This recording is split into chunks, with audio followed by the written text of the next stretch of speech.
And yes, that brings us to our another worrying development from the very same country. Well, if targeting technology infrastructure was not enough, Iran is also being accused of trying to disrupt something even bigger.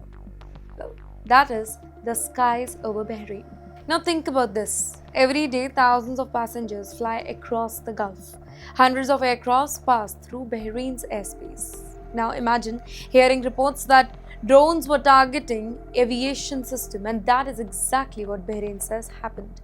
Authorities said that Iranian drones targeted parts of the country's civil air navigation system.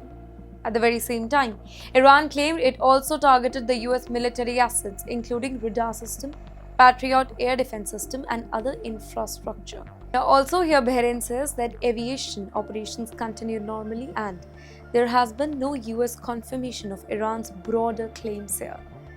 Now, what does this actually mean? Let's simplify it. Air navigation system help aircraft know where to fly safely. Pilots depend on these systems.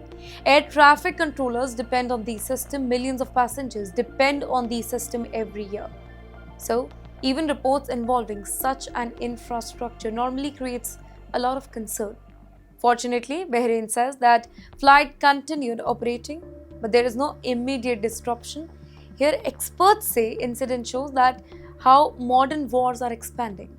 Earlier, countries mainly attacked military bases. Today, critical infrastructure is increasingly becoming part of the battlefield. Technology, communication, navigation system, energy facility, data center, everything is becoming a target.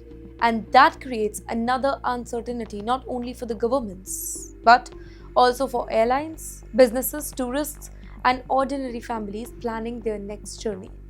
The Gulf, it is the busiest aviation region in the world. Any instability over here, it can quickly affect international flight route, insurance cost, airline operation, and passenger confidence. And that's exactly why countries across the globe are watching every new development very carefully. Because one missile or maybe one drone, it can have consequences far beyond the battlefield. And yes, while infrastructure is under a lot of pressure, another disturbing update has emerged from the military front. Can you imagine opening your favorite shopping app and suddenly hearing that one of the world's biggest tech companies has become part of a military conflict? Sounds unbelievable, doesn't it? But this is exactly what Iran is claiming. According to the Iran's IRGC, it launched cruise missile aimed at what it called Amazon data center in Bahrain. Here, Iran says this was not a random attack. It says this was a revenge for a recent American strike inside Iran. Now, let's pause for a moment here. Why would Amazon become part of a war? Because today, wars are not fought through missiles or fighter jets. They are also fought through technology. Large data center power, cloud service, communication network, digital storage, and many online systems. So any claim involving such infrastructure immediately grab the global attention. But here's one very important point. So far, there is no independent confirmation that Amazon's infrastructure was actually hit. Here, neither the US nor Bahrain nor Amazon has publicly confirmed Iran's claim. So that means we currently have two different pictures. Iran says it successfully carried out the strike. The other side has not confirmed that version, and this is something that we are seeing repeatedly during this conflict.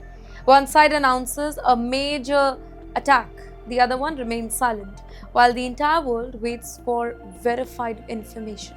But whether the target was damaged or not, one thing is clear. Iran wants to send a message that if America is involved, then even American-linked assets across the Gulf may not be completely safe.